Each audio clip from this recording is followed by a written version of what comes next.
Nats kita hari ini untuk reflection, Amsal 1 ayat 7. Takut akan Tuhan adalah permulaan pengetahuan, tetapi orang bodoh menghina hikmat dan didikan.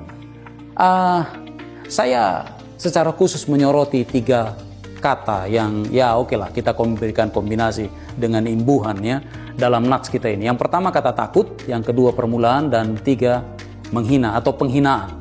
Teman-teman orang muda, kita hidup di zaman yang serba cepat dan penuh informasi. Tetapi tahukah kamu, informasi bukanlah hikmat. Bahkan Google pun tidak bisa memberi hikmat sejati. Alkitab berkata, permulaan hikmat adalah takut akan Tuhan. Itu ayatnya. Oke, kata takut. Orang berhikmat, saudara tahu, memiliki ketakutan yang khusus, yaitu takut akan Tuhan. Bukan takut yang sembarangan, semua ditakuti. Bukan begitu.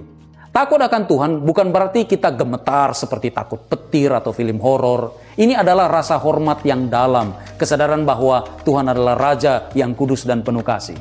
Mazmur 111 ayat 10, permulaan hikmat adalah takut akan Tuhan. Semua orang yang melakukannya berakal budi yang baik, puji-pujian kepadanya tetap untuk selamanya. Yesaya 33 ayat 6, masa keamanan akan tiba bagimu, kekayaan menyelamatkan ialah hikmat dan pengetahuan. Takut akan Tuhan, itulah harta benda Sion. Jadi orang berhikmat takut mengecewakan Tuhan, bukan karena takut dihukum, tetapi karena dia menghormati hubungan kasih dengannya. Yang kedua, hikmat.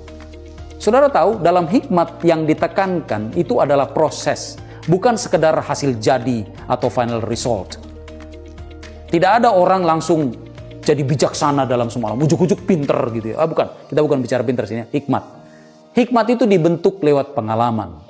Bisa saja ada kegagalan, ada pembelajaran dan ketaatan dalam hal-hal kecil, sehingga membentuk orang itu menjadi orang yang berhikmat.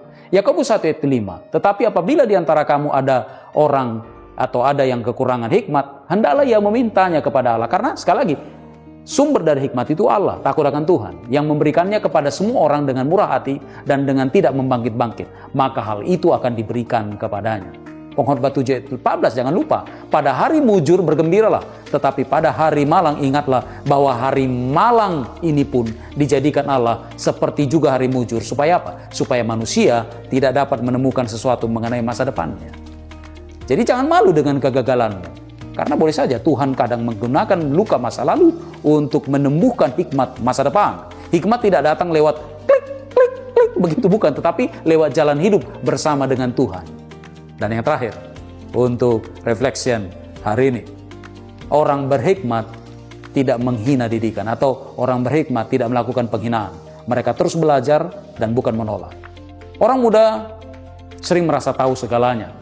Tapi hati-hati, Alkitab menyebut orang yang menolak teguran sebagai orang bodoh. Amsal 12 ayat 1. Siapa mencintai didikan, mencintai pengetahuan. Tetapi siapa membenci teguran adalah dungu.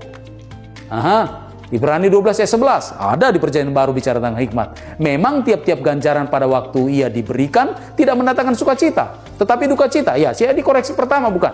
Tetapi kemudian ia menghasilkan buah kebenaran yang memberikan damai kepada orang atau kepada mereka yang dilatih olehnya. Jadi orang berhikmat tidak reaktif saat dikoreksi. Mereka tidak bilang, siapa lo? Siapa lo? Bukan, melainkan mereka akan bertanya, apa yang bisa aku pelajari dari ini? Jadi teman-teman, Tuhan sedang mencari generasi yang bukan hanya pinter bagus, tapi dia mencari bahkan memberikan orang supaya dia menjadi bijaksana, berhikmat. Jadi bijak dalam memilih pasangan barangkali, bijak dalam menggunakan media sosial, bijak dalam mengambil keputusan hidup. Dan semuanya itu dimulai dari satu hal. Apa itu?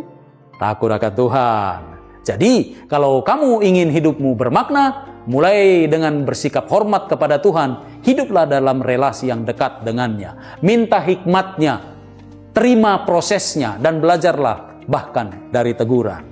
Karena orang berhikmat adalah orang yang hatinya takut akan Tuhan. Reflection for the day.